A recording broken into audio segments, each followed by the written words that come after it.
자, 지금 백종원과 황교익의 갈등이 지금 심화되고 있죠. 사실 갈등도 아니에요. 황교익이 하도 백종원 가지고 물고 늘어지니까 백종원이 예전에는 존경하는 분이었는데 지금은 그렇지 않다, 그냥 그 정도 대응한 거 마지못해서 답변해 준 거죠. 백종원도 약간 이런 느낌이었을 것 같아요. 막 제 영상 댓글에 형 누가 형 저격했는데 가서 영상 보고 반박 좀 해줘 이렇게 말하는데 가보면 막 구독자가 100, 500, 뭐 1000, 만 이러고 있어요. 반박을 하면은 그 저격한 사람만 도와주는 격이 되죠. 제가 볼 때 백종원도 황교익이 자기 급이 아니라고 생각하면서 관심 안 주고 있다가 계속 기어오르니까 얘따 상이다면서 관심 한 조각 던져준 것 같아요. 황교익이 뭐 백종원 설탕 가지고 저격하는 거 뭐 인터넷에서 주워 들은 말로 제가 뭐 반박하거나 끼어들 수도 있는데 제 전공 분야가 아니죠. 뭐 서울대 식품영양학과 나온 사람이 페이스북에서 잘 저격하고 있더라고요. 그런 전문적인 얘기는 안 할 거고, 황교익이 이렇게 욕먹는 이유, 내가 황교익을 싫어하는 이유, 황교익이 백종원을 싫어하는 이유, 이런 거에 대해서 한번 말해볼게요. 방금 얘기 들었으면 알겠지만 전 황교익을 싫어요. 싫어하는 이유는 크게 두 가지인데, 첫 번째로 좌빨이에요. 전 좌빨을 싫어합니다. 그냥 완전히 문구로 소리예요. 그리고 그 사실을 굉장히 잘 써먹습니다. 대표적인 게 떡볶이죠. 떡볶이는 맛이 없는 음식이다 이런 얘기를 하다가 뭔가 자기 페이스북에도 반응이 안 좋고 커뮤니티 반응에도 안 좋으니까 갑자기 이명박을 욕해요. 글들을 보면은 패턴이 있어요. 욕먹을 만한 음식 얘기를 쭉 하다가 갑자기 이명박을 까고, 다시 음식 얘기를 하다 박근혜를 까고, 다시 음식 얘기를 하다 문재인을 찬양하고, 다시 음식 얘기를 하다 삼성을 까고, 다시 음식 얘기하다가 자유한국당을 까고. 대부분의 커뮤니티가 좌파 성향이 강하죠. 그런 좌파 성향 커뮤니티에서도 자기가 욕을 먹고 있으니까 이글 봐라, 난 문구로 소리다, 자유한국당 싫어하고 삼성 싫어한다, 난 너네 편이다, 너네도 나의 편이 돼달라, 이런 메시지를 그냥 아주 적극적으로 던지고 있어요. 그게 너무 보여요. 너무 추해. 두 번째로 싫어하는 이유는 황교익 추천 맛집이 맛이 없어요. 뭐 백종원 음식점은 맛이 없다 그렇게 말했으면은 지가 추천하는 음식점은 좀 맛있어야 될 거 아니에요. 근데 존나 별로예요. 제가 작년인가 재작년에 응모 뭐 먹지라는 제 페이스북 페이지, 식당 다룬 페이지인데 여기에 썼던 글을 잠깐 읽어드릴게요. 네이버에서 이태원 맛집이라고 검색하니 제일 먼저 뜨는 집이다. 내가 했다지만 동네 플러스 맛집은 정말 최악의 검색어니까 가급적이면 하지 마라. 그래도 뭐 수요 미식회도 나왔다고 하니까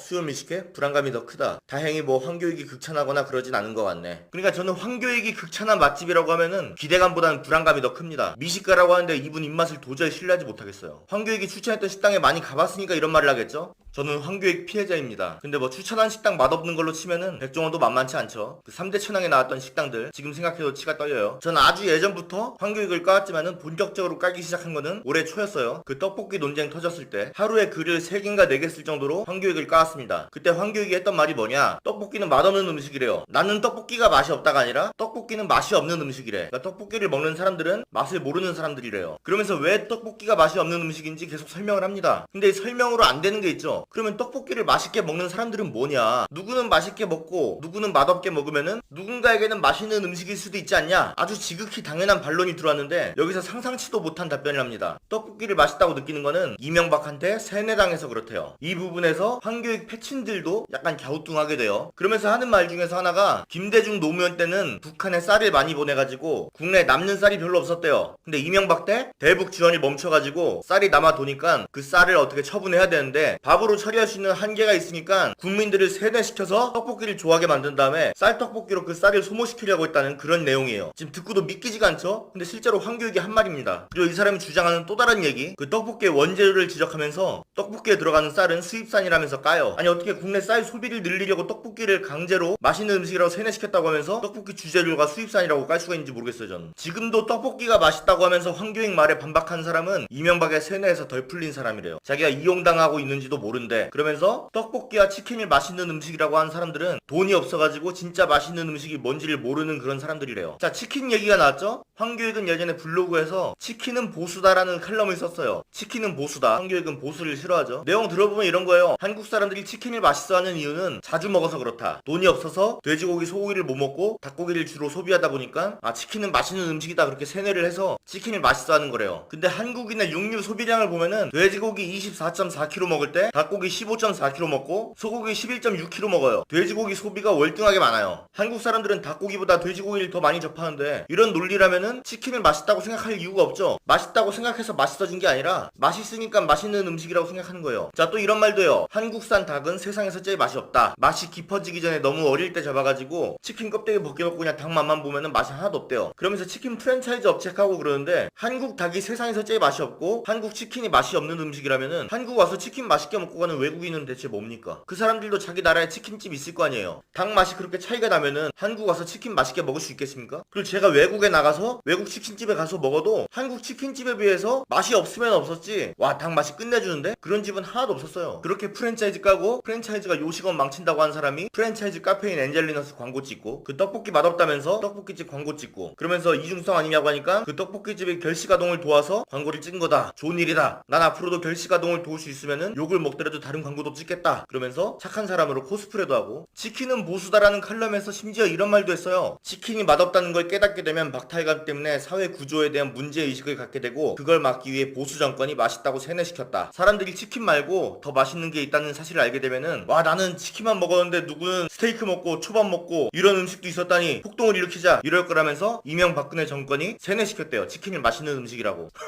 제가 지어낸 말이 아니라 진짜 황교익이 이렇게 말을 했어요. 실합니다. 이 사람은 좀 졸렬해가지고 진짜 고소할 것 같아가지고 제가 욕하기가 좀 뭐한데 그래도 이 정도면은 욕 한마디는 해야 될 것 같아요. 제일 심한 욕으로 한마디만 하겠습니다. 황교익 문재인과 민주당 지지자답게 음모론도 굉장히 많이 퍼뜨리죠. 이번에 뭐 김어준이랑 같이 자기 유튜브 채널 터진 거 뭔가 세력이 있다. 자기를 음해하려는 세력이 있다. 전에 제가 뭐 포방터 돈가스 얘기했을 때 저한테 이런 메일이 왔어요. 유튜브님 악플과 싫어요가 비정상적으로 많지 않나요? 백종원 회사에서 조직적으로 여론 조작을 하나봐요. 황교익 씨도 그렇게 당했다고 하더라고요. 나한테 그런 메일이 온 거야. 말도 안 되는 소리죠. 답장도 안 했어요. 근데 황교익은 진짜 그런 걸 믿을 것 같아. 지금은 그래도 문재인 정권이니까 다행히 뭐 국정원에서 그런다고 하진 않을 것 같아요. 근데 어디선가 자기를 노리고 있는 그런 음해 세력이 있다. 그런 생각을 하고 있는 것 같아요. 자의식 과잉이죠. 황교익 씨한테 말할게요. 당신은 백종원한테도 그렇고 뭐 보수 성향을 가진 사람한테도 그렇고 전혀 위협적인 사람이 아니에요. 당신을 노려야 될 이유가 하나도 없습니다. 오히려 지금같이 뻘소리 많이 하고 다니면은 그 반대되는 세력한테 더 좋아요. 치킨과 떡볶이는 보수 정권에서 맛있다고 세뇌시킨 거다. 이런 말을 했을 때 거기에 속아 넘어가서 아 자유한국당은 나쁜 정당이구나. 이렇게 할 정상인이 대한민국에 얼마나 있을까요? 오히려 민주당 지지자들은 저런 말을 퍼뜨리는구나. 그렇게 생각하겠죠? 당신이야말로 애국보수야. 연희재의 뒤를 이어주세요. 자 마지막 황교익은 그럼 백종원을 왜 싫어할까? 이거는 황교익이 마칼럼니스트가 된 계기를 살펴보면 돼요. 한 끼 줍쇼에서 황교익이 자기가 이 길을 선택한 이유에 대해서 말을 하는데 읽어드리겠습니다. 처음에는 약간 생소했던 마칼럼니스트라는 직업. 제가 원래 글쟁이인데 다른 영역에서 글쟁이로 유명하신 분들이 너무 많아요. 시나 소설 등 문학 방면이나 영화나 음악 평론 분야에도 전문가가 넘쳐나던 상황이라서 많은 사람들이 하지 않은 새로운 분야를 찾다가 발견한 음식 평론가의 길. 그렇게 마칼럼니스트의 길을 걷게 되었다. 자기 이제 글로 돈을 벌어먹고 살고 싶은데 다른 분야에는 이미 권위자들이 있으니까 피해서 마칼럼니스트로 간 거예요. 거기는 아무도 없었으니까 자기는 어느 분야건 간에 원탑이 되고 싶었던 거지. 그렇게 이제 꿀빨러 블루오션 찾아서 갔는데 갑자기 백종원이 나타난 거예요. 미식가인 자기 입장에서 볼 때는 정말 되도 않는 조리법에 되도 않는 음식점 소개하고 그러는데 자기보다 인기가 더 많아. 안티도 별로 없고 돈도 많이 벌고 심지어 마누라도 예뻐. 싫어할 수밖에 없다. 지금 TV에서 백종원 나오는 거 보고 그럴 거예요. 아 백종원만 없었어도 내가 저 자리에 서 있을 텐데. 그 예전에 박진영 노래 있었죠? 네가 사는 그 집. 네가 사는 그 집, 그 집이 내 집이었어야 해. 네가 타는 그 차, 그 차가 내 차였어야 해. 네가 차린 음식, 네가 낳은 그 아이까지도 모두가 내 것이어야 해. 네가 출연한 프로그램, 그 프로그램에 내가 출연했어야 돼. 이거예요 이거. 오늘 영상 요약. 황교익씨 당신이 욕을 먹는 이유는 어떤 세력에서 당신을 음해하기 위한 게 아니라 세력으로 보일 만큼 많은 사람들한테 당신이 미움을 받고 있기 때문이에요. 그 유튜브 활동하는 거 이번에도 뭐 일본 찬양하면서 이상한 소리 했다가 저격당했죠? 뭐 소금에 미네랄 따지는 거 미개하다면서 일본은 소금 광고할 때 미네랄 강조 안 한다 이렇게 말했는데 네티즌들이 일본 소금 광고에서 미네랄 강조한 거 싹 찾아내가지고 이런 것 때문에 당신이 욕먹고 맞서인 소리를 듣는 거예요. 반성을 합시다.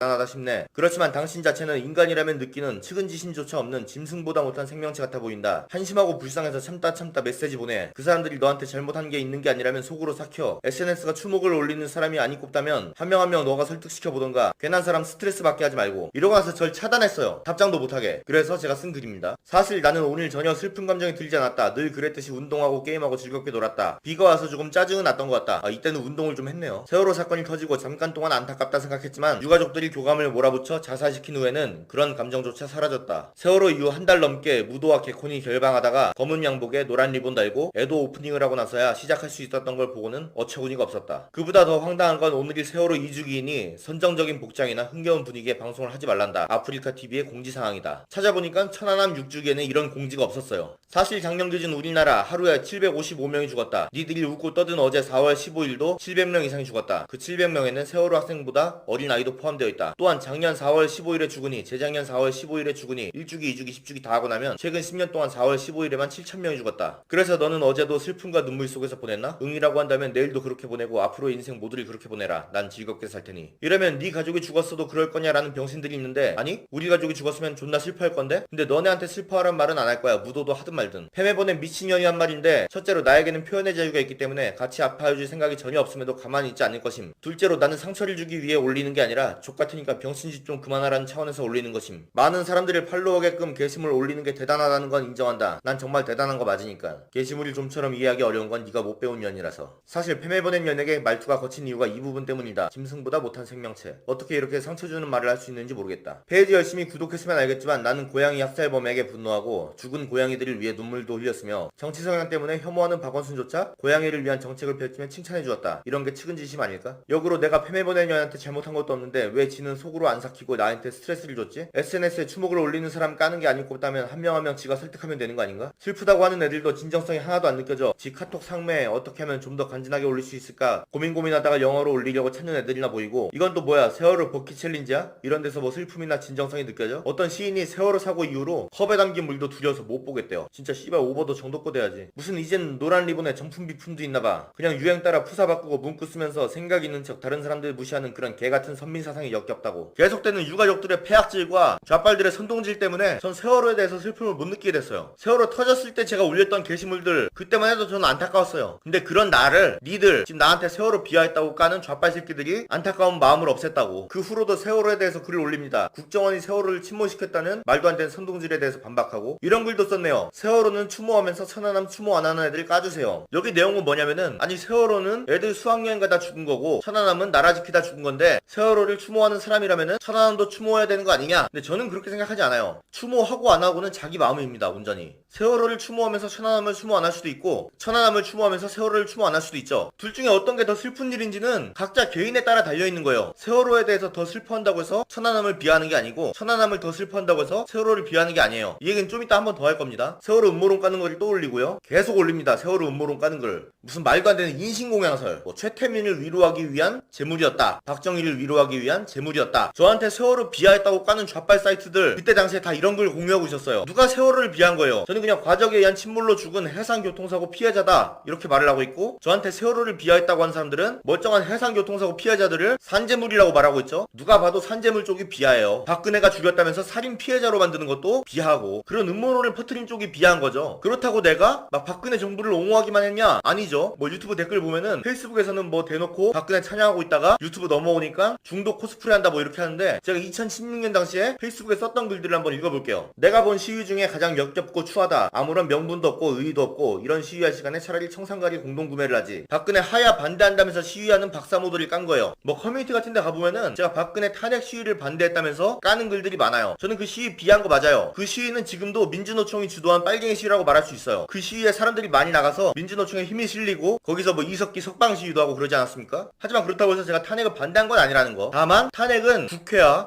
헌법재판소에서 법에 의거해서 탄핵을 해야지 뭐 민심이 어떻고 국민들이 많이 원하니까 그런 식으로 탄핵이 돼서는 안 되죠. 막 국민들이 박근혜를 끌어내렸다 그렇게 말을 하는데 그렇게 말하는 게 정당성이 없는 거예요. 국민 모두가 박근혜 하야를 반대했어도 법적으로 탄핵돼도 마땅하다면은 탄핵이 돼야 되고 국민 모두가 박근혜가 내려오길 바랬어도 법적으로 문제가 없으면은 탄핵이 안 돼야 된다는 게 제 생각입니다. 또 세월호 음모론을 까고요. 오늘부로 박근혜 탄핵 현실화됐음. 빨리빨리 처리하자. 탄핵에 찬성하는 걸 또 올리고요. 주식 갤러리에 세월호 인신공양설을 까기도 하네요. 그때 이제 주식 갤러리가 좌빨들한테 먹혀가지고 민주당 박영선 의원이 인증글 올리고 그러지 않았습니까? 뭐 우병우를 자기네들이 추적하고 있다고 개소리하다가 망신만 당하고 오유 세월호 게시판에 감자튀김 빌런을 까기도 했네요. 미친놈이죠 이거는. 감자튀김이 노란 리본처럼 생겼다는 이유로 울컥했다네요. 2017년에도 세월호 음모론을 까고 있고요. 계속 그냥 음모론 까고 있죠. 전교조에서 무슨 세월호 교과서 만든다는 것도 까고 있고 근데 그렇게 세월호에 대해서 온갖 정이 다 떨어진 상황에서도 2017년 5월에 세월호 6월 발견 기사에 달린 악플들이라는 글로 악플러들 악마라고 까죠. 자 그리고 2018년에 마지막으로 쓴 세월호 글 뭐? 매년 4월 16일에 비가 왔는데 올해만 맑다고? 이런 제목의 글이에요. 이게 무슨 내용이냐면은 매년 4월 16일에 비가 내렸다면서 세월호 아이들이 슬퍼했다. 근데 뭐 문재인이 대통령이 되고 인양을 하니까 비가 그쳤다. 이런 개소리인데 매년 비가 온 게 아니었어요. 그때 당시 일기예보만 찾아봐도 나오고 비가 올 때도 있고 안 올 때도 있었는데 매년 다 비가 내렸다고 선동질하는 거 역겨워서 깠습니다. 자 페이스북 페이지에 올린 거는 이게 전부예요. 그 어디에도 세월호 비하에 대한 내용이 없습니다. 오히려 세월호 가지고 음모론 퍼뜨린 애들이 비하를 한 거죠. 있어요. 그럼 이제 개인 계정을 한번 살펴볼게요. 박근혜 세월호 7시간 루머를 까고 또 7시간 루머를 까고 그 200원 넘게 들인 세월호 특조위가 결론도 못 내고 종료하고 다시 2기를 시작한다는 내용을 까고 있죠. 안상수가 세월호를 교통사고라고 말했는데 민주당이 어떻게 세월호를 교통사고라고 말하냐, 기가 찬다, 이렇게 말하는 거를 까고 있죠. 아니 세월호가 교통사고 아니면 뭐예요? 문재인으로 대통령이 바뀌고 인양까지 다 해서 다 확인하고도 뭐 진실을 밝혀달라는 유가족이 지겹다고 글을 올렸습니다. MBC 예능 전지적 참견 시점, 거기에 이제 세월호 속보 장면이 나왔었는데 그걸로 논란이 엄청나게 많이 됐죠. 그래서 MBC 내에 일배충이 있다, 잡아서 징계 처리하자, 이렇게 해서 잡았는데 잡아보니까 이 사람이 MBC 노조에서 파업 활동하던 사람이래요. 그랬더니 사람들이 MBC 노조 소속으로 파업했으니까 좌빨이겠구나, 같은 편이었네, 이 사람이 세월호 비하를 할 리가 없지, 징계하지 맙시다, 이렇게 해서 징계를 안 했어요. 얼마나 황당합니까? 예능에 세월호 속보 장면을 넣었는데 좌파 성향을 가진 사람이 했으면 징계를 안 받고 보수 성향을 가진 사람이었으면 징계를 하려고 했다는 소리잖아요. 얼마나 개 같습니까 이게. SBS에서 운영하는 비디오 머그에서 뭐 청와대 직원이 세월호 얘기하다가 웃음을 보이니까 엄청나게 비난을 하는데 지네 SBS 기자들도 세월호 현장에서 웃음을 보였었죠. 내로남불도 아니고. 그 네티즌 수사대 자로 뭐 세월X 아직도 기억나시죠? 족같은 선동질. 세월호 인양하자마자 불화인 거 밝혀졌죠. 사실 인양 전부터 이걸 믿으면 병신이었지만. 자, 그리고 이제 사람들이 세월호 비하라고 말하는 문제의 그 글이 나옵니다. 읽어볼게요. 말 나온 김에 뭐가 더 슬픈 일인지 투표해보자. 그 해상교통사고, 호롱이 사살, 그 퓨마 말하는 거죠. 자, 이게 세월호 비하라고 하는 사람들은 크게 두 개로 나뉘어요. 나무위키에는 이렇게 써있어요. 세월호 참사를 퓨마 사살 사건과 비교하면서 그 해상교통사고로 폄하했다. 세월호 사고를 그 해상교통사고라고 말하는 게 폄하래요. 왜요? 세월호가 해상교통사고 아니면 뭔데요? 저리 때려 죽여도 세월호는 해상교통사고가 맞아요. 트럭에 물건 과적해가지고 싣고 가다가 전복돼가지고 사람 죽으면 뭡니까? 교통사고죠. 근데 그거랑 똑같은 일이 바다에서 벌어졌어요. 그럼 해상교통사고잖아요. 도로에서 자동차 사고로 한 명이 죽으면 교통사고예요. 10명이 죽으면 교통사고입니다. 100명이 죽으면 교통사고인데 문제는 1000명이 죽으면 교통사고예요. 10,000명이 죽고 10만 명이 죽어도 교통사고는 교통사고예요. 교통사고라는 말이 비하입니까? 그가 비하예요? 해상이 비하예요? 교통사고가 비하예요? 이건 절대 문제 없다고 생각합니다. 자, 둘째, 왜 상관도 없는 호롱이랑 비교했냐? 이 글을 자세히 보면 알겠지만은 링크가 있어요. 링크를 한번 들어가 보겠습니다. 세월호 조롱 위에 광화문 광장에 퓨마 분향소 설치한 일배라는 제목의 기사예요. 제가 뜬금없이 비교한 게 아니라 저 기사가 온갖 커뮤니티에 다 퍼져 있어가지고 그래, 그럼 세월호와 퓨마 중에서 뭐가 더 불쌍하냐, 이렇게 그냥 설문조사를 올렸고 여기에 3,770명인가가 투표를 했는데 한 78%가 퓨마가 더 슬프다고 말했어요. 오죽 질렸으면 그랬을까. 물론 사람의 죽음과 퓨마의 죽음을 비교하는 게 부적절하게 느껴질 수는 있어요. 근데 저는 지금도 말할 수 있는데 퓨마 죽은 게 더 슬퍼요. 아까 그 2016년 글에서도 말하지 않습니까? 저는 고양이 죽은 거에는 슬퍼한다고. 그렇게 싫어하는 박원순도 고양이에 대한 정책을 펼치면은 칭찬해준다고. 이게 막 저의 행동을 정당화하기 위해서 갖다 붙인 게 아니라 원래 그래요. 6월달에 쓴 제 글을 한번 읽어볼게요. 개인적으로 내 우선순위는 이럼: 가까운 사람과 우리 집 고양이는 1순위, 아는 고양이가 2순위, 아는 사람이 3순위, 모르는 고양이가 4순위, 모르는 사람이 5순위. 사고로 모르는 사람 죽는 것보다 모르는 고양이 죽는 게 더 슬픔. 그게 막 지구 건너편 모르는 사람 그런 게 아니라 이름 들어본 한국 연예인, 학생, 아기보다도 모르는 고양이 죽는 게 더 슬픔. 나만 그런가? 전 뭐 뉴스 같은 걸로 뭐 교통사고로 연예인이 죽었다, 교통사고로 사람들이 많이 죽었다, 이런 뉴스 들으면은 별 생각 없어요. 뭐 안됐네, 나는 운전 안전하게 해야겠다, 뭐 이런 생각 드는데 길 가다 로드킬 당한 고양이를 보거나 아니면 뭐 뉴스에서 학대당해서 죽은 고양이 소식을 듣거나 뭐 최근 일처럼 뭐 강아지 3마리를 고층 아파트에서 던져서 죽였다던가 뭐 이런 소식 들으면은 저도 모르게 눈물이 납니다. 원래 그래요. 그리고 아까도 그랬죠. 천안함과 세월호 중에서 어떤 게 더 슬프다고 해서 다른 한쪽을 비하하는 건 아니라고 했죠. 그 퓨마 고양이과지 않습니까? 제가 퓨마 죽은 게 더 슬프다고 해서 세월호를 비하한 게 아니에요. 실제로 전 그 퓨마 죽었을 때 울었습니다. 생각해보세요. 평생 갇혀있던 퓨마가 사육사 실수로 그냥 문 열려있게 나왔는데 사람들이 막 쫓아와가지고 도망치다가 박스 위에 그냥 앉아있었는데 사람들이 막 웅성웅성 둘러싸더니 마치 총 안 먹힐 것 같다면서 그냥 쏴서 죽였어요. 얼마나 억울합니까? 그 퓨마의 생애를 생각하니까 너무 슬퍼요. 그때 푸사도 막 퓨마 문양 리본으로 해가지고 뭐 진실은 사살되지 않습니다, 그렇게 해서 올렸어요. 슬퍼서. 처음에 그 링크에 걸려있던 글이 이 글인데 여기 댓글 보니까 정치 성향을 떠나서 이 새끼는 쓰레기다, 이렇게 댓글이 달리더라고요. 근데 정치 성향 때문에 까이는 게 맞아요. 클리앙은 좌빨 사이트니까 정치 성향이 달라서 까는 게 맞아요. 근데 그냥 포장을 세월호 비하 그렇게 잡아가지고 까는 거지 정치 성향이 달라서 까는 게 맞습니다. 모든 좌빨 사이트가 마찬가지입니다. 저한테 세월호 비하라고 하는 애들이 천안함은 비하하고 있어요. 정치적 성향 때문인 게 맞아요. 실제로 난 세월호 비한 적 없고 걔네는 천안함을 비하했죠. 뭐 내가 지역감정 글을 올린다? 맞아요. 저 지역감정 있습니다. 군대에서 뼛속 깊이 박혀서 왔고 페이지 관리할 때 그냥 뭐 뉴스 기사 캡처해서 올렸는데 캡처된 거에 사건 장소가 뭐 전남이었나 광주였나 이렇게 적혀 있었어요. 근데 그걸로 패매 와가지고 지역명을 꼭 가리지 않고 올렸어야 되냐? 다른 그 어떤 지역에서는 그런 패매가 온 적이 없는데 또 호남 쪽에서 민주당 지지율이 막 95% 그렇게 나오고 있죠. 전 민주당을 싫어하기 때문에 당연히 민주당 텃밭인 호남을 싫어할 수밖에 없죠. 그렇다고 내가 특별히 개새끼인가? 그건 또 아니라고 생각합니다. 저한테 지역감정이 있다는 사이트를 가가지고 경북구미라고 검색해보세요. 뭐 경북구미는 박정희 탄신제 지낸다, 역시 경북구미 답이 없다, 이런 글들 수두룩하게 나와요. 뭐 저나 그런 사이트들이나 지역감정 있는 거 둘 다 나쁘다고 하면은 납득할 수 있어요. 근데 나만 나쁘다, 경북구미 비하는 괜찮지만은 광주 비하는 안 된다, 이건 납득할 수가 없습니다. 그리고 호남 사람이라고 다 싫어하는 게 아니죠. 지금 이 채널 매니저 중 한 명이 광주 사람이에요. 페이스북 친구 중에서도 광주 사람 꽤 많아요. 자, 그러면 나는 사과할 만한 짓을 단 한 개도 하지 않았냐? 그건 아니에요. 명백하게 제가 잘못한 것도 있습니다. 뭐 한동대 지진 났을 때 웃기려고 개드립 친 거 욕먹어도 싸죠? 할 말 없어요. 근데 그걸로 따지는 한동대생한테 욕까지 했죠? 이건 뭐 해명이고 자시고 간에 명백하게 잘못한 게 맞아서 할 말이 없어요. 근데 세월호 비하는 안 했다는 거. 근데 뭐 댓글 달리는 것처럼 한동대 지진 사망자를 비하했다? 한동대 지진 사망자 자체가 없는데 세월호 어묵탕들이 그 비스무리한 글도 안 썼죠. 이게 편집하고 나면 영상 길이가 얼마나 될지 모르겠는데 지금 영상 1시간 50분째 촬영하고 있습니다. 특히 뒤에 20분은 두 번째 촬영이에요. 메모리카드 용량이 다 돼가지고 새로 찍고 있습니다. 이걸 또 어느 세월에 편집할지 모르겠는데 하도 뭐 세월호 비하했다고 지랄하니까 제가 썼던 글들 다 읽어줬어요. 오늘 영상 요약. 저는 그 누구보다 세월호 악플러들을 까왔고 진짜 진실을 위해서 싸워왔어요. 근데 이런 나에게 안타까운 감정을 없앤 게 누구냐? 바로 세월호 가지고 허위 사실 유포하면서 선동질하던 당신들 좌빨들. 니들이 나의 안타까운 감정을 없앤 거야. 그래놓고 나한테 세월호를 비하했다고? 세월호를 비하한 거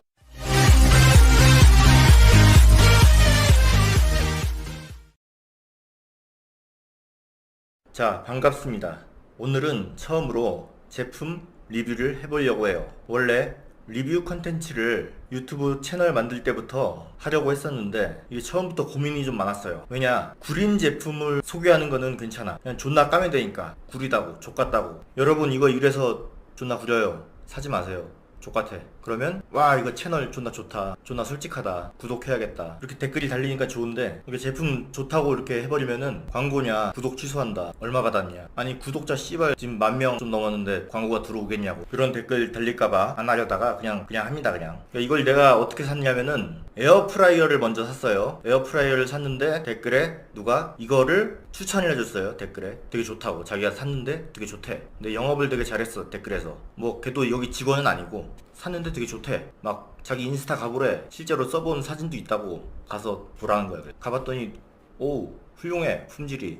영업당했어. 뭔가 나도 바로 샀지. 근데 좋아 뭔가. 그래서 잘 썼어요. 한 달 넘게 썼나? 한두 달 쓴 것 같은데 좋아서 소개시켜 드립니다. 그것은 바로 테팔 옵티 그릴. 쉽게 말해서 양면 그릴이에요. 양면 그릴. 이거는 사실상 스테이크 굽기 기계예요. 고기 두께와 온도를 그릴이 감지해서 알아서 구워줍니다.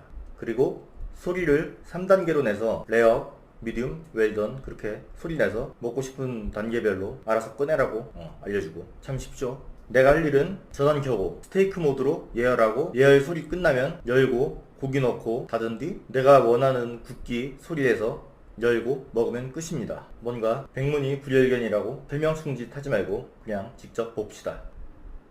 자, 먼저 옵티 그릴에 전원을 켭니다. 그리고 스테이크 모드에 놓고 OK 버튼을 누릅니다. 예열이 되는 동안 소고기의 밑간 작업을 하겠습니다. 소고기는 보냄브레드의 2플러스 보석살입니다.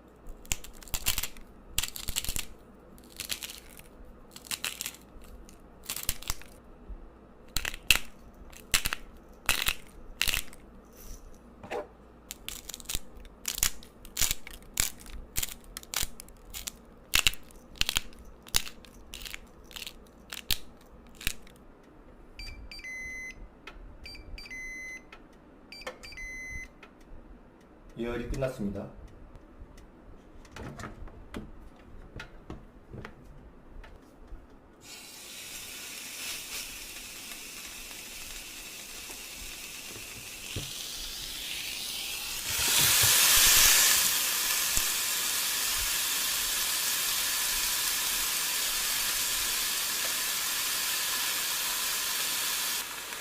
저는 미진보다 더 익기 전에 꺼내겠습니다.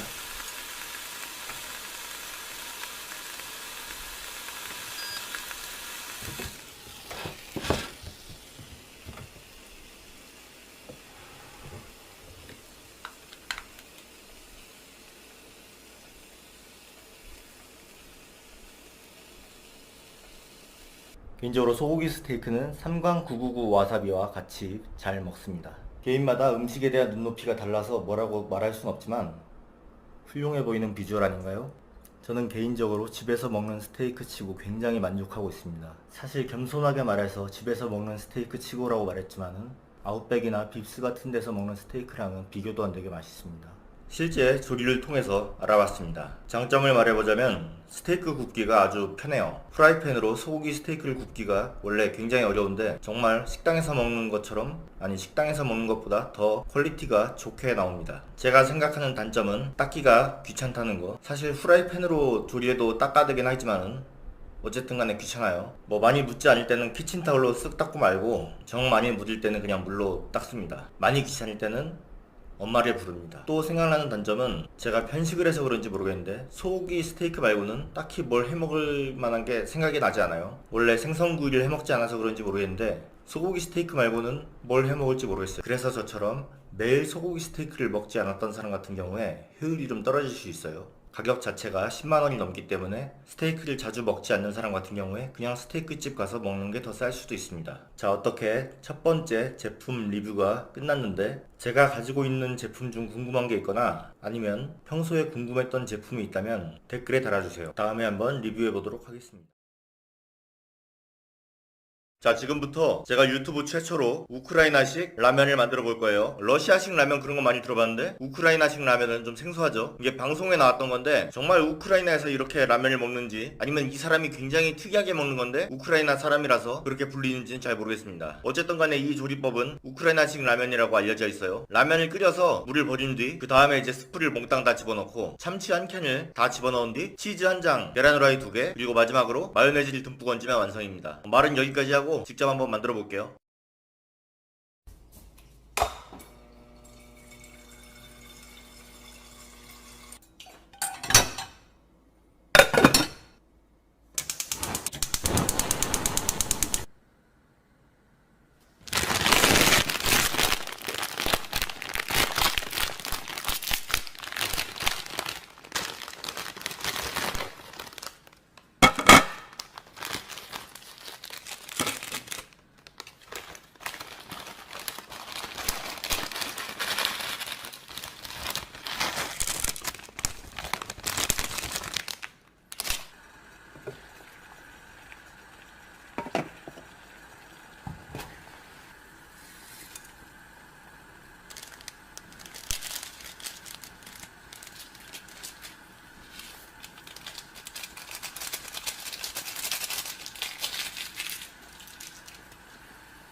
자, 드디어 완성된 우크라이나식 라면, 과연 맛은 어떨지 제가 직접 먹어보겠습니다.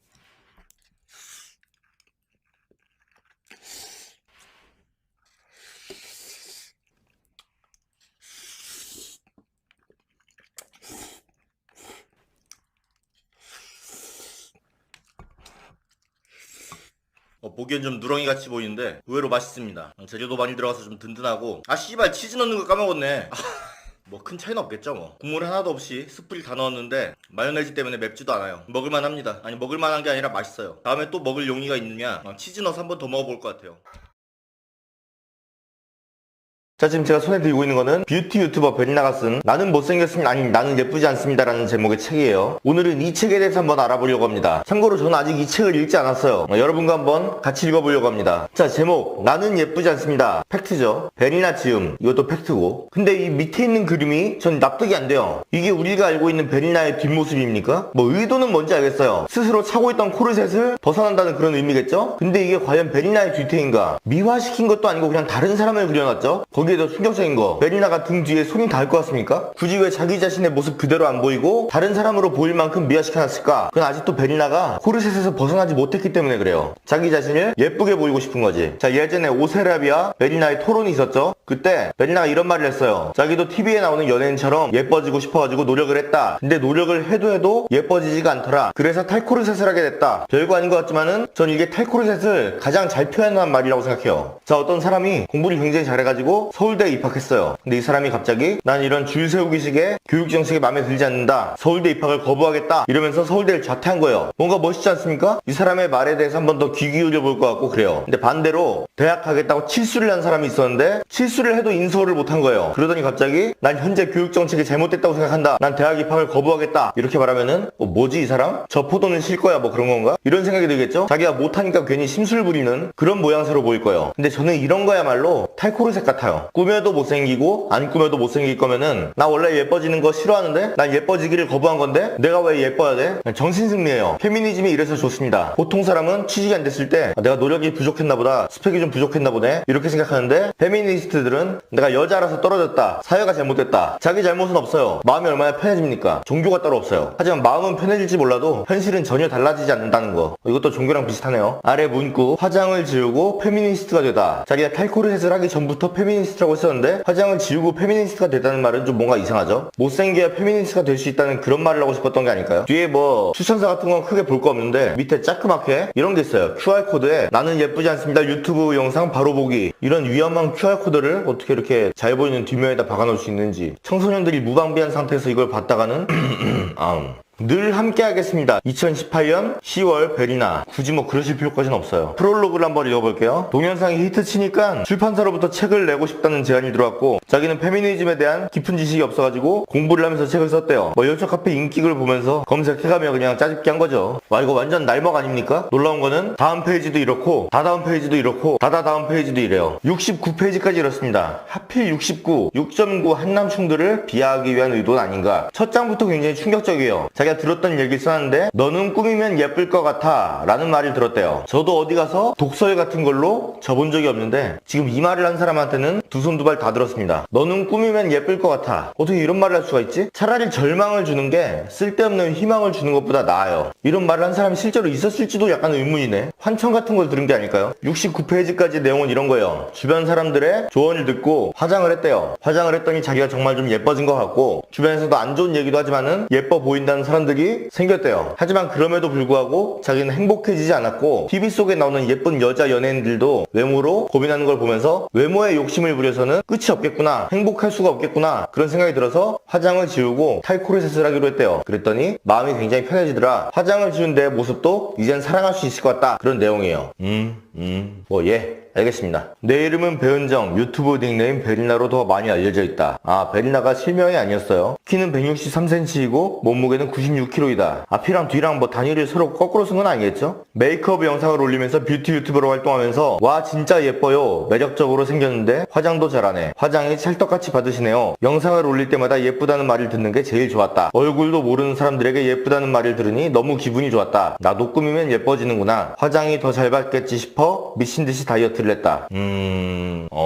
그렇다고 합니다. 그러다 친한 언니를 오랜만에 만났는데 그 언니에게 탈코르셋의 개념에 대해서 배웠대요. 그러고 나니까 뭔가 깨달음을 얻었다고 합니다. 초등학교 2학년 때 베리나는 인싸였대요. 인싸였는데 정글짐에서 놀다가 떨어져가지고 병원에 실려갔다고 합니다. 다리가 너무 아파가지고 검사를 해봤는데 골반 엑스라이 사진에서 뭐 종양이 하나 발견됐대요. 수술을 받고 나서 모든 일상생활을 침대에 누워서 생활하다 보니까 살이 너무 쪄 있었다고 합니다. 그 예전에 동영상에서도 그랬었죠. 자기가 어린 시절에 수술을 받아가지고 그때 누워있느라고 살이 찐 거였는데 사람들이 막 게으르다고 까는 거 상처받는다고. 근데 여기 내용 보면 알겠지만은 초등학교 2학년 때 이 사건이 있었던 거고 초등학교 3학년 여름날에 잘 걸어다니고 아무 문제 없이 행동하고 다녀요. 자, 2학년 봄날에 수술 때문에 뭐 최대 1년간 누워있느라고 살이 찐 거는 그건 뭐 놀리면 안 돼요. 수술 때문에 그렇다는데 그걸 비난하면 안 되죠. 근데 그 이후에 초등학교 3학년부터 지금까지 그건 수술이랑 아무 상관없지 않습니까? 살이 찌는 이유가 뭐죠? 운동 안 하고 많이 먹으면 그렇게 되죠. 물론 일이 바빠가지고 운동할 시간이 없고 뭐 챙겨 먹을 시간도 없다, 그런 사람이라면 게으르다는 표현이 부적절할 수 있는데 베리나는 자기 말대로는 다이어트도 계속 시도했다고 하고 살이 빼려는 노력을 계속 했었죠. 근데도 살이 안 빠진 거는 어릴 적에 수술 탓 같은 게 아니에요. 그냥 자기가 많이 먹고 운동을 안 해서 그렇다, 뭔가 외부 요인을 생각할 게 없습니다. 그냥 자기 탓이에요. 아무튼 뚱뚱해져가지고 초등학교 6학년 때까지 돼지 소리를 들으면서 자살을 생각할 정도로 욕을 많이 먹었다고 합니다. 뭐 이건 솔직히 안타까운 일이죠. 그래도 면전에다 대고 돼지라고 한 건 좀 아니죠. 근데 뭐 초등학생이 알겠습니까? 그냥 솔직하게 마음에 있는 말 그대로 하는 거지. 애들이 일부러 상처 주려고 그러진 않았을 거예요. 그냥 자기 마음속에 있는 말을 허심탄회하게 그대로 내뱉었을 뿐이지. 아이들은 순수하지 않습니까? 필터링 없이 그냥 자기가 느낀 그대로 말을 한 거예요. 하지만 그게 정말 상처가 될 수 있다는 거. 초등학교 6학년이 끝나고 캐나다로 유학을 갔다고 합니다. 혼자서. 중학교를 이제 캐나다에서 보내는데 캐나다에서는 뚱뚱하다고 놀림받은 적이 없대요. 한국에서 늘 듣던 너 때문에 내 눈이 썩을 것 같아, 그런 말도 들은 적이 없대요. 자, 근데 제가 최근 기사를 하나 읽어볼게요. 전 세계적으로도 비만에 대한 편견은 사회 문제다. 관련 연구 결과도 있다. 미국 코네티컷 대학 연구팀은 지난 2015년 미국, 캐나다, 호주 등 2866명을 대상으로 조사한 결과 아이들이 왕따를 당하는 가장 큰 이유가 비만으로 드러났다고 발표했다. 베리나는 캐나다 같은 선진국에서는 뚱뚱한 걸로 놀리지 않는다고 말을 했지만은 캐나다에서 아이들이 왕따 당하는 가장 큰 원인이 비만이래요. 뚱뚱하면은 왕따를 당한다. 여기서 드는 합리적 의심은 이거예요. 이 기사도 사실이고 베리나 말도 사실이라면은 캐나다 애들은 너 때문에 내 눈이 썩는다는 말을 영어로 한 거지. 근데 베리나는 유학 간 지 얼마 안 됐으니까 영어를 못 알아들었던 거고, 뭐 캐나다 아이가 한국말로 너 때문에 눈이 썩는다 그러진 않았을 거 아니에요. 뭔가 비하하는 발언을 했을 텐데 자기가 영어를 못해서 못 알아들었던 거지. 다시 한국으로 돌아와서 중학교는 그냥 검정고시로 마치고 고등학교에 갔는데 또 뚱뚱하다고 놀림받아가지고 의기소침해졌대요. 그리고 이제 남들 하는 대로 화장도 하고 그랬더니 약간 좀 행복해졌다고 합니다. 약간 좀 신뢰성이 떨어지긴 하는데 뭐 본인이 행복하다면 뭐 행복한 거겠죠. 탈코르셋을 했더니 돈이 많이 모여가지고 부자가 될 것 같대요. 원래 뷰티에 쓰던 돈을 안 쓰고 그냥 생얼로 다니니까 돈이 많이 남아가지고 한 달에 뭐 30만원씩 추가 저축이 가능했대요. 자, 부끄러운 나의 한 달 영수증이라면서 2017년 어느 달 외모 꾸밈에 들인 돈이라는 제목으로 뭐 가계부 같은 걸 썼어요. 외모에 미쳐있던 시기에는 외모에 얼마를 써도 아깝지가 않았다. 아까웠을 텐데. 화장품 사고 운동하고 약 먹고 한 달에 400만원 쓰는 거 금방이더라. 베리나가 지금 23살이니까 2017년에는 21살이었겠죠. 그때 400만원을 썼다고 한 달에. 뭘 했길래 한 달에 400만원을 쓸 수 있는 돈이 있죠? 읽어봅시다. 화장품 컨실러 2만원, 립스틱 2개 8만원, 파운데이션 69,000원, 싱글 아이섀도우 3개 12,500원, 아이브로우 7,500원, 마스카라 2개 32,000원, 블러셔 35,000원, 아이섀도우 팔레트 7만원, 틴트 45,000원, 쉐딩 18,000원. 제가 화장품을 몰라서 그러는데 이게 한 달치 화장품인가요? 더 쓸 것 같은데. 세팅폼 25만원. 근데 세팅폼까지 다 더해도 50만원밖에 안 돼요. 그럼 나머지 350만원 뭐 썼냐? 다이어트 한약 3개월치 45만원. 아니 3개월치를 한 번에 사놓고 나서 이걸 더해가지고 한 달에 400만원을 썼다는 얘기를 한다고? 근데 이렇게 해봤자 100만원밖에 안 되죠? 또 뭘 썼냐? 퍼스널 트레이닝 50회 300만원. PT 50회면은 일주일에 2번 받는다고 쳐도 반년은 받아요. PT 엄청나게 비싼 것도 있고 그걸 반년치를 한 번에 끊어놓고 자기가 최대로 돈 쓴 걸 다 모아가지고 한 달에 400만원을 썼다. 말도 안 되는 거죠. 한 달 평균 지출을 말해야지. 어느 날 갑자기 몰아서 그냥 다 쓴다를. 실제로 있는 단인지도 모르겠어요. 저걸 가지고 난 예뻐지기 위해서 한 달에 400만원 썼다. 말 같지도 않은 소리죠. 생각해보니까 PT 저거 50회 몇 번이나 나갔을까 궁금하네요. 다이어트 한약은 어딜 걸 먹었을까? 나 원래 한약은 안 좋아하긴 하는데 진짜 거기는 상호 알아가지고 무조건 걸러야지. 효과가 없다는 거 확실하지 않습니까? 난 너에게 탈코르셋을 강요하지 않아. 강요라는 말이 나온 김에 한 가지 물어볼게. 꾸미는 것에 대한 강요와 안 꾸미는 것에 대한 강요, 둘 중 어떤 게 진짜 강요일까? 전자는 강요고 후자는 선택이야. 내가 찾은 답은 그래. 안 꾸미는 것에 대한 강요는 선택이래요. 안 꾸미는 것에 대한 강요가 왜 선택이에요? 내가 지금 이해력이 딸리는 건가? 꾸미지 말라고 강요하는 게 왜 선택이에요? 꾸미지 말라고 권유를 해야 선택이지 강요를 하는데 어떻게 선택이 돼요? 내가 젠더 감수성이 부족한가? 나 많이 달라졌어. 많이 편해졌어. 얼굴에 땀나면 손으로 쓱 닦아버리고 립스틱이 이에 묻을까 예민하게 굴지도 않아. 그전엔 말도 잘 못하고 먹는 것도 가리고 했는데 말이야. 외출 준비도 얼마나 금방 끝나는지. 옛날엔 화장하고 옷 고르는데 2시간도 모자랐는데 이젠 느릿느릿 준비해도 30분이 안 걸려. 그 시간 그 에너지 안 빼앗기니까 얼마나 여유로운지. 탈코르셋을 타이코리셋을 접한 게 다행이다 싶고 고마워. 해보니까 좋더라. 타이코리셋 선택은 내 몫이야. 제가 볼 때 그 에너지라도 뺏겨가지고 칼로리를 좀 소모시켰어야 돼요. 그 에너지조차 소모를 안 하니까 뭔가 점점 이게 그 화면에서 인물이 차지하는 비중이 더 커지는 것 같아. 이제는 근접 셀프샷을 찍을 때도 광각 카메라가 필요해 보여요. 스스로 예쁘다고 생각해도 만족하지 못하는 A, 화장하지 않아도 스스로 만족하는 B, 누가 더 행복할까? B라고 말하고 싶은 것 같은데 A가 더 행복할 겁니다. A가 만족하지 못한다는 건 약간 기만도 섞여 있어요. 누가 봐도 예쁜데 너 들으라고. 아, 난 왜 이렇게 못생겼을까? 너 들으라고 하는 소리예요. 너 들으라고. 저도 또래에 비해서 돈을 꽤 많이 버는 편인데 항상 위를 보면서 부러워합니다. 배 아파하고 만족하지 못해요. 근데 나는 내가 볼 때 돈을 적게 벌고 나서 만족하는 사람보다 내가 행복할 것 같아요. 예쁘다는 말은 칭찬이 아니다. 해서는 안 되는 말이 있다. 바로 예쁘다는 칭찬이다. 캐나다에서 지낼 때였다. 친구에게 너 참 예쁘다라고 했다가 수습하느라 진땀을 흘린 적이 있다. 친구가 아주 당혹스럽고 불쾌했기 때문이다. 칭찬인데 왜 그러지? 이상하다 싶었는데 예쁘다라는 말, 그건 평가였다. 그것도 아주 무례한 평가. 캐나다에서 중1에서 중2까지 2년 동안 있었다고 했어요. 그럼 뭐 친구라고 했으니까 14살, 15살 그 정도 되겠죠? 그런 애한테 예쁘다고 했는데 불쾌했다? 그냥 영어를 못했던 게 아닐까? 그냥 한국말로 예쁘다 그래가지고 못 알아들었던 게 아닐까? 예쁘다는 말은 독이 되는 말, 예쁘다는 말은 마약과도 같다. 그 말을 들으려고 더욱 외모에 신경을 쓰게 되고 거울 속 모습이 마음에 들지 않는 날에는 괜히 울적해지기까지 하니까. 아, 제 정신승리가 언제까지 갈지 모르겠네요, 이게. 참.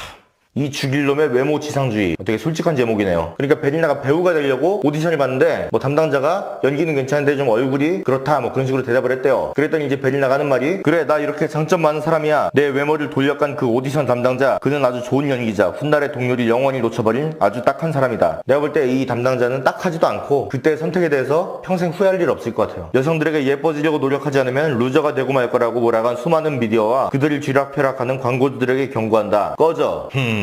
자, 글이 너무 적어가지고 금방 읽었어요. 금방 읽었는데 내용도 너무 뻔해요. 네 글자로 줄여가지고 그냥 정신승리예요. 근데 뭐 정신승리가 그렇게 나쁜 건 아니죠. 그걸로 인해서 본인이 행복할 수 있으면은 뭐 나쁘지 않다고 봐요. 근데 그걸 책으로 써가면서 너도 이쪽으로 와, 너도 같이 못생겨지자, 이건 좀 아니라는 거지. 자기가 뭐 꾸미는데 들이는 돈과 시간이 아까워서 안 꾸미는 거 자유예요. 자유인데 그걸 그냥 자기 만족으로 해야지 뭐 남자 탓, 사회 탓, 어릴 때 잠깐 했던 투병 생활, 한국 탓, 이렇게 남 탓으로 돌리는 내용에 가득 찬 책은 독이에요. 이 책을 보고 느낀 거는 내가 지금 타이코리셋 했다면서 뭐 머리 안 감고 그냥 살 찐대로 그냥 다니는 거, 이게 남들이 볼 때 굉장히 정신승리로 보일 수 있겠구나. 내 안에도 베리나가 있었구나. 이런 생각이 들어가지고 저는 오늘부터 코르셋을 조이겠습니다. 식단 관리도 할 거고 운동도 할 거예요. 오늘 영상 요약, 왜 결론이 이렇게 된 건지 모르겠는데 저는 코르셋을 조이겠어요.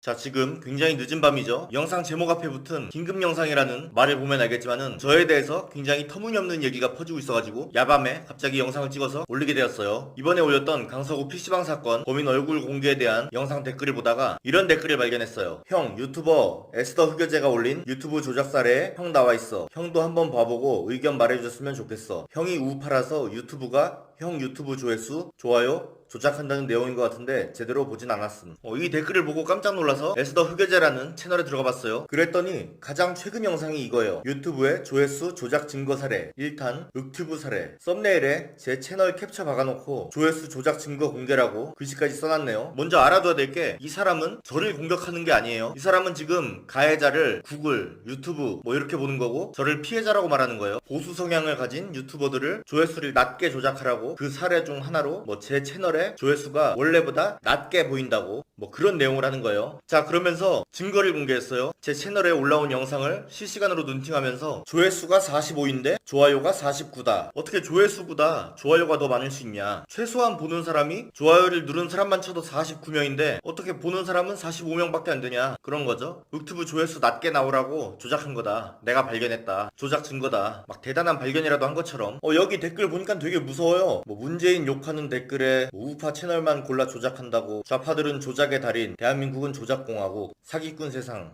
뭐 이러고 있어요. 근데 제 채널 영상 초반 댓글 보면은 이런 내용의 댓글이 굉장히 많아요. 와, 조회수가 없음인데 좋아요가 50개네. 조회수보다 좋아요가 더 많다. 아, 원래 유튜브 시스템이 그래요. 뭐 조작 그런 게 아니라 원래 유튜브 시스템이 그렇다고. 조회수가 좀 늦게 집게 돼요. 자, 아까 올렸던 강서구 PC방 사건 범인 얼굴 공개 논란에 대하여라는 제목의 영상 조회수 보면은 지금 45,000회로 돼 있어요. 근데 이걸 제 관리자 페이지에서 보면은 지금 실시간 조회수가 83,000입니다. 근데 이것도 천 단위 밑으로는 다 삭제된 거고 실시간이 아니에요. 유튜브는 원래 원래 실시간 조회수를 볼 수가 없어요. 뭐 보수, 우파, 좌파, 진보 뭐 그런 걸 다 떠나서 모든 채널이 다 그렇습니다. 그리고 이런 현상은 구독자가 많고 영상 반응이 빠른 그런 채널에서 더 도드라지게 나타나요. 구독자 어느 정도 되는 사람은 다 이런 일을 겪어봅니다. 근데 이 사람은 구독자가 별로 안 되니까 이런 일을 못 겪어본 거예요. 영상 올리자마자 조회수가 막 폭증해가지고 그 집계가 따라가지 못하는 현상을 못 겪어보니까 조작이라고 생각하는 거지. 그러니까 모를 수는 있어요. 이걸 모르고 내 채널에 와서 뭐 댓글 다는 애들처럼 이게 뭐냐, 이게 어떻게 된 거냐 그런 식으로 물어볼 수는 있어요. 모르니까. 근데 그냥 모르고 물어보는 거랑 자기가 모른다는 이유로 조작을 당하고 있다 이런 식으로 말하는 거는 이게 가짜뉴스죠. 안 그래도 이 사람 가짜뉴스 유포자로 지목됐던데 괜히 지목된 게 아니야. 그러니까 모르면은 그냥 가만히 있어요. 근데 이 사람의 만행은, 만행이라고 할게요, 그냥 모르고 올린 걸로 끝나지가 않아요. 자, 이제 이 시스템을 아는 사람들이 알려줘요. 조회수 올라가는 거는 업데이트 간격이 더 긴 것 같은데요. 이렇게 알려주니까 물타기 좌좀들 중국 스파이칩 모르냐? 뭔 소리야 씨발. 아니 유튜브 시스템에 대해서 알렸더니 좌좀이래. 그리고 중국 스파이칩이 갑자기 왜 튀어나오냐고. 에스더님, 이건 유튜브 조회수 조작이랑은 별 상관없습니다. 유튜브 동영상 조회수는 실시간 업데이트가 아니거든요. 뭐 이렇게 정상적인 댓글이 달렸는데 여기에 그 에스더 흐려제가 뭐라고 다는지 아십니까? 나는 그렇게 생각 안 합니다. 윽튜브뿐만 아니라 다른 우파 채널도 비슷한 현상이 나타나고 있기 때문에 나는 보수적으로 판단하고 있습니다. 이게 보수적으로 판단한다는 게 무슨 말인지도 모르겠어요. 보수적으로 판단한다. 나는 보수 성향을 가지고 있으니까 보수 쪽에 서서 판단하겠다 뭐 그런 건가? 다른 우파 채널도 다 이런 일을 겪죠. 그건 팩트예요. 다른 우파 채널도 다 조회수보다 좋아요가 많이 나올 수 있어요. 이런 현상이 있습니다. 근데 다른 좌파 채널도 다 그런 현상이 있어요. 정치 관계없는 뭐 허팝, 복염, 뭐 제이플라, 철구, 상현 그런 모든 채널 다 이런 현상을 겪고 있어요. 그러니까 지가 보수 채널만 눈팅하니까 보수 채널만 이런 줄 아는 거야. 아니 뭐 딴지일보 그런 데는 안 그런 줄 알아요? 다 똑같은 현상이라니까? 왜냐면 유튜브 시스템이 원래 그러니까. 이 댓글 단 사람은 유튜브 채널을 운영하는 사람이래요. 그래가지고 제가 아까 설명했던 거 유튜브 시스템이 원래 그렇다는 거를 잘 설명을 해줘요. 친절하게. 그랬더니 뭐라고 하냐면은 구글 직원인가요? 어떻게 구글 직원인 것처럼 확신하는 거지? 의혹을 제기하는데 딴지를 가면 무조건 적이라고 간주함. 그렇다고 좌글이 우파 유튜브 탄압을 안 하고 있는 것은 아님. 내 방송의 취지를 이해하지 않고 딴지를 거는 놈들은 다 나의 적으로 간주함. 끝.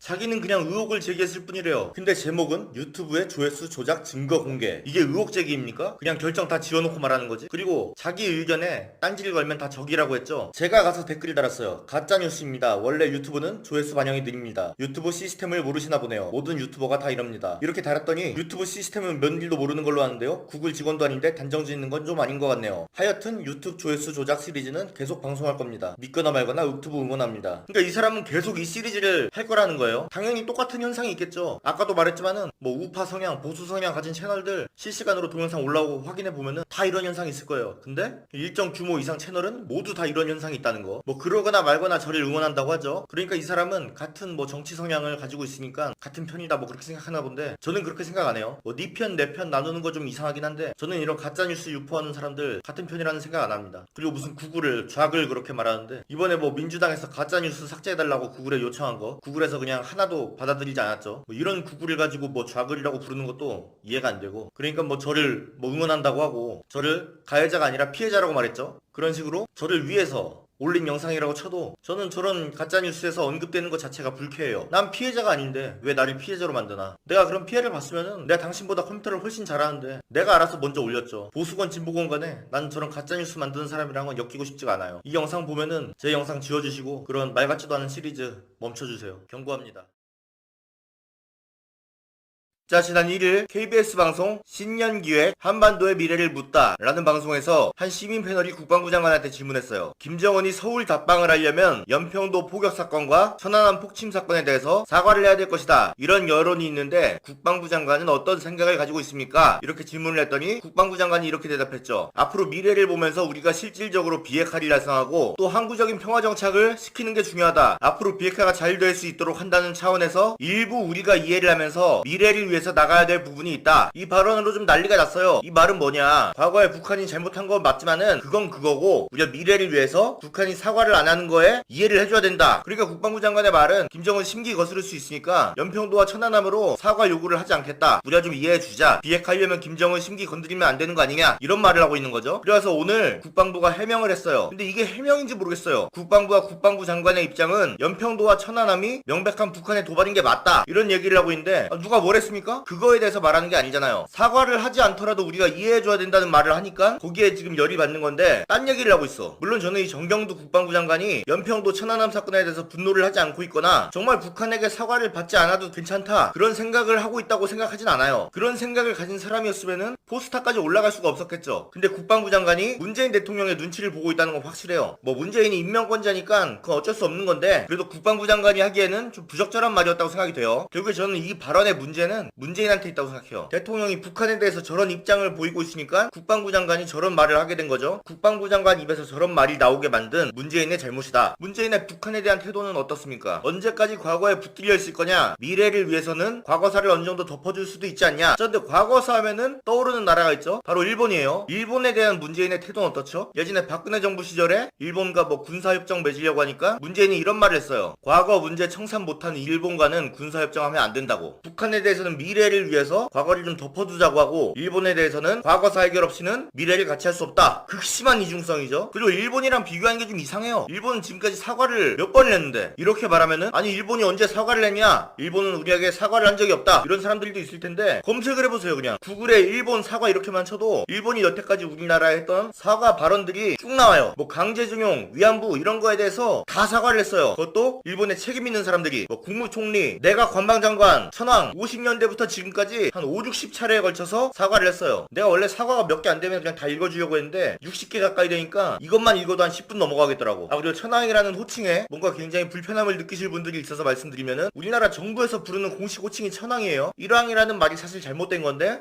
천황을 일왕이라고 부르면은 친일파 소리 듣죠. 그냥 고유 명사일 뿐인데 천황 얘기를 하면은 아니 그거 하늘의 황제란 뜻인데 일본의 왕이 어떻게 하늘의 황제냐 뭐 이런 식으로 일본 왕을 칭송하지 마라 이런 사람이 있는데 그냥 고유 명사잖아요. 우리가 중국을 중국이라고 부를 때 뭐 세상의 가운데 있어서 중국이라고 부릅니까? 그냥 중국이 중국이니까 중국이라고 부르죠. 우리나라 기준으로 왼쪽에 있으니까 좌국이라고 부를까요? 미국은 뭐 아름다워서 미국이에요? 그냥 미국이니까 미국이지. 미국 싫어하는 사람은 뭐 추국이라고 부릅니까? 불러도 되죠 사실 추국이라고. 근데 그 추국이라고 부른 사람이 미국이라고 부른 사람한테 너 왜 미국을 미국이라고 부르냐? 미국을 아름답다고 지금 칭송하는 거냐? 이렇게 말하면 말이 안 되죠. 이완용 그냥 이름이 이완용인데 그 완자가 뭐 완전하다 그런 뜻 아닙니까? 어떤 사람이 이완용이 무슨 완전한 사람이냐? 약간 미숙하다는 뜻으로 이미용이라고 부르자. 이완용이라고 부른 사람은 친일파다. 이렇게 말하면 납득하겠어요? 그래도 저는 이제 친일파 소리를 듣고 욕먹기 싫으니까 그냥 덴노라고 하겠습니다. 덴노. 아니면 뭐 아키히토시 그래도 되고 뭐가 어찌됐든 간에 일왕이라는 표현을 안 써요 저는. 뭐 있지도 않은 말을 굳이 써야 될 이유를 못 느껴가지고 아키히토시 또는 덴노. 아무튼 보면 사과를 엄청나게 많이 했어요. 그리고 그게 뭐 적절한 금액이냐 아니냐를 떠나서 배상도 했죠. 근데 우리나라는 돈을 준다고 하면 돈이 다냐? 진정으로 사과를 해라. 이렇게 말하고 사과를 하면은 사과로 끝낼 일이냐? 이렇게 말을 하죠. 물론 일본이 뭐 배상을 하고 사과를 하고 나서 말을 약간 뒤집는다던가 교과서에서 뭐 역사 왜곡을 하려고 한다던가 그런 건 있어요. 뭐 완벽한 사과라고 볼 수는 없습니다. 근데 북한은 겉으로라도 사과한 적이 있어요? 6.25 전쟁 한 번이라도 자기들이 뭐 전쟁 일으킨 거 무력 도발한 거 거기에 대해서 배상하려고 하거나 사과한 적이 있습니까? 겉으로도 안 했죠. 그렇다고 북한이 역사 왜곡을 안 하냐? 일본보다 더 심하죠. 일본한테 피해를 입은 것보다 북한한테 피해를 입은 게 더 최근 일이고 일본에게 피해를 받은 것보다 북한에게 피해를 받은 게 더 크죠. 6.25 때 대체 몇 명이 죽었어요. 근데 그런 북한과의 과거는 덮고 미래를 함께하자 주장하면서 일본의 과거는 덮을 수 없다. 과거를 해결하기 전에는 함께 미래로 가지 않겠다. 이게 과연 정상입니까? 물론 이렇게 말하면은 같은 민족 드립을 칠 수도 있어요. 일본은 남이고 북한은 같은 민족 아니냐? 같은 민족이 뭐예요? 밥 먹여줘요? 같은 민족이면 더 분개해야 되는 거 아닌가? 보통 우리가 살인사건이 일어났을 때 남끼리 죽인 거랑 혈육끼리 죽인 거랑 뭐가 더 욕을 먹습니까? 옆집 아저씨를 죽인 거랑 부모를 죽인 거랑 똑같아요. 부모 죽인 자식이 더 호로새끼죠. 더 배신감을 느껴야 되고 모르는 사람이 내 돈을 사기친 거랑 뭐 30년 친구가 내 돈을 사기친 거랑 뭐가 더 열받겠습니까? 뭐 그런 거 다 떠나서 같은 민족 드립을 계속 친다. 같은 민족인 조선족은 왜 이렇게 싫어해요? 같은 민족 아닙니까? 얼마 전에 뽐뿌에서 이런 글을 봤어요. 그런데 일본 여행에 유독 불편한 시각을 가진 분들이 있군요. 그랬더니 댓글에 뭐라고 달렸냐면은 유독 쪽국에 대해선 그럴 수밖에 없죠. 내 가족 강간하고 죽이고 부려먹고 했던 놈이 안 그랬다고 모르는 체 하는데 내 자식 내 친구가 그 집에 놀러 갔다 온다? 죽여놓습니다. 이렇게 일본 여행만 갔다 와도 분노하는 사람들한테 정말 신기한 점, 이 사람들은 금강산 여행 다녀온 사람들한테는 아무런 분노를 표출하지 않아요. 북한이 훨씬 우리나라 사람 많이 죽였는데 하지만 절대 그렇지 않는다는 거. 오늘 영상 요약, 이게 다 문재인 때문이다.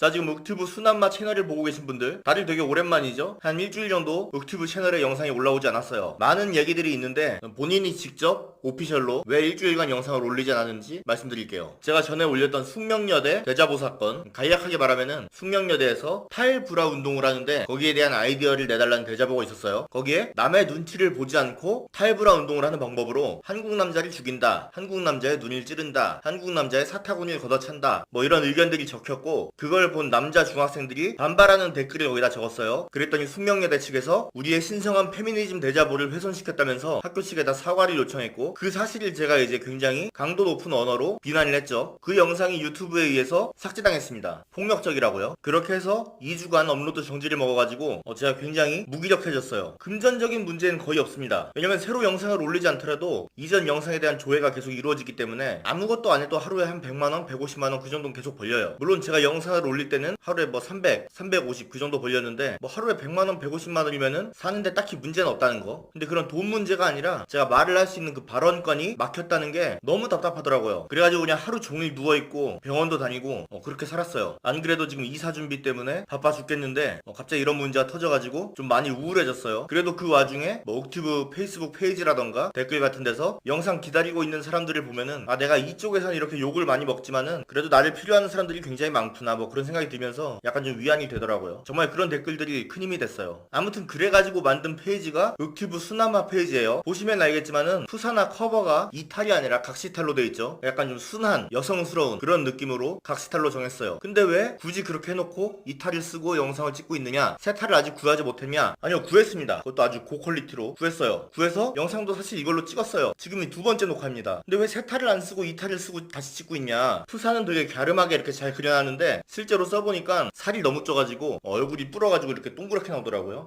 그래서 제가 봐도 너무 이건 아니다 싶어가지고 다시 찍었어요. 살이 빠지면 각시탈도 한번 써볼 계획입니다. 그래서 정지가 풀릴 때까지 이 윽튜브 순한맛 채널에서 영상을 올릴 것이냐? 그건 또 아니에요. 이 채널에는 지금 찍고 있는 이 영상 하나만 올라갈 거예요. 채널을 만든 이유는 혹시나 본 채널이 완전히 날아갔을 때 그때 공백 없이 바로 업로드를 하려고 그렇게 만든 겁니다. 이 채널에서는 욕설을 단 하나도 쓰지 않을 거예요. 그렇다고 뭔가 비판을 멈출 생각은 전혀 없는데 정제된 언어로 클린하게 돌려가고 비꼬고 비아냥거리는 그런 방향으로 갈 생각입니다. 근데 그거는 윽튜브 본 채널도 마찬가지예요. 앞으로는 그냥 직설적인 욕설 말고 그냥 그렇게 돌려서 우회적으로 얘기하려고요. 사실 그 편이 소리 켜놓고 보기에도 부담이 없고 더 재밌어요. 사실 제가 너무 화를 주체 못해가지고 욕을 그렇게 하는 거지. 야, 이 황교이가, 이런 건 아직 모욕죄에 해당 안 되겠죠? 그러니까 윽튜브 순한맛 채널에다가 이 영상을 올리고 정지 풀릴 때까지 활동 안 하다가 윽튜브 정지 풀리면은 거기서 다시 시작을 할 건데, 만약 그 채널이 사라지게 되면은 윽튜브 순한맛 채널이 본 채널이 되는 거죠. 저는 그런 상황이 오지 않았으면 좋겠어요. 물론 구독자 같은 거야 금방 복구될 텐데 그냥 그걸 떠나서 뭔가 열심히 활동했던 채널이 삭제되는 게 너무 아까워서 전 윽튜브 순한맛 채널에 이 영상이 처음이자 마지막 영상이 되길 바랍니다. 그렇지만 혹시 모르니까 윽튜브 순한맛 채널에다가 구독 좀 박아주세요. 아무튼 제가 활동이 멈춘 사이에도 많이 찾아주시고 영상 봐주셔서 정말 감사드립니다. 자, 지금 이 영상이 올라갔다는 거는 구독자가 드디어 10만 명을 돌파했다는 거예요. 와, 대박이다. 그래서 작은 이벤트를 하나 해볼까 해요. 다들 문화상품권 아시죠? 구독은 당연히 필수고 이 영상에 좋아요를 누르신 뒤 구독자 10만 명을 축하한다는 내용과 함께 이메일을 포함한 댓글을 다시면 추첨이 아니라 댓글을 다신 모든 분에게 10만원짜리 문화상품권을 팔고 있는 편의점 이름을 알려드릴게요. 많은 참여 부탁드립니다. 자, 그럼 저의 구독자 10만 명을 축하해주기 위해 각계각층에서 두각을 드러내고 있는 저의 지인들의 축하 영상을 한번 받아보겠습니다. 번호가 어디 갔더라? 여보세요? 뭐야? 네 형님 안녕하세요. 무슨 일이에요? 잘 지내고 있지? 저야 뭐. 네. 아니, 나 이번에 구독자 10만 명 찍었거든. 벌써 10만? 축하해요. 그래서 그런데 네가 나 축하 영상 좀 하나 찍어주면 안 될까?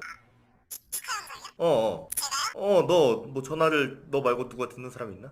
축하한다고 지금 말로 했잖아요. 근데 영상까지? 영상으로 안 돼? 네 형. 제 생각도 좀 입장을 바꿔놓고 생각을 해보세요. 아니, 뭐 무슨 뜻이야 그게? 지금까지 형이 형 옆에서 잘 된 사람이 누가 있어요? 그러네. 그래서 안 되겠어? 뭐 요즘 제 채널에 자주 오셔가지고 댓글도 다시는데 그거 일일이 찾아서 지우기도 힘들거든요. 좀 댓글 다는 거 그런 거는 좀 자제해 주셨으면. 내가 미안해. 그래도 우리 뒤에서 이렇게 전화는 해도 되는 거지? 네. 알았어. 나는 뭐 전혀 그런 거 없어. 괜찮아. 이해해. 네. 이해해 주신다니 감사합니다. 늦었는데 쉬고 고마워. 아니, 뭐 괜찮아요. 얘 별로 그렇게 구독자 많은 애도 아니고 그렇게 친한 애도 아니었고 괜찮아요. 뭐 다른 사람들 구하면 되지. 어? 뭐야? 예, 작가님. 너 10만 됐다면서? 아, 예, 곧 돼요, 지금. 아이고, 야, 축하한다, 이놈 새끼야, 감사합니다. 근데 무슨 일이세요? 너 축하 영상 필요하다 그래서 내가 전화 한번 했지. 아, 축하 영상이요? 어. 아, 작가님이 찍어주시게요? 싫어? 아니요, 좋죠. 고맙죠. 그래, 똑바로 살고, 네, 영상 바로 보내주세요. 아니, 좀 내가 필요한 사람은 나랑 엮이기 싫다고. 이번엔 내가 엮이기 싫은 사람이 축하 영상을 보내준다네. 또 금방 보냈어요, 영상을. 이거는 안 보고 그냥 삭제하는 걸로. 아무튼 이런 관계로 각계각층에 축하 영상 같은 거는 없는 걸로 하겠습니다. 다음에 뭐 한 50만 찍고 그러면은 그땐 좀 뭐라도 있겠죠. 그럼 앞으로도 재밌게 봐주시길 바라면서 인사 오지게 받고 영상 끝내겠습니다. 자, 지금 시각 10월 22일 오후 8시입니다. 정확히 말하면은 그 유튜브 똑딱똑딱 하는 거 있죠? 그것 때문에 8시 2분일 거예요. 드디어 오늘 유튜브 구독자 20만 명이 넘었습니다. 3주 전에 구독자 10만 명 감사하다고 올렸었는데 이렇게 또 금방 구독자 20만 영상을 찍게 됐네요. 많이 봐주셔서 정말 감사합니다.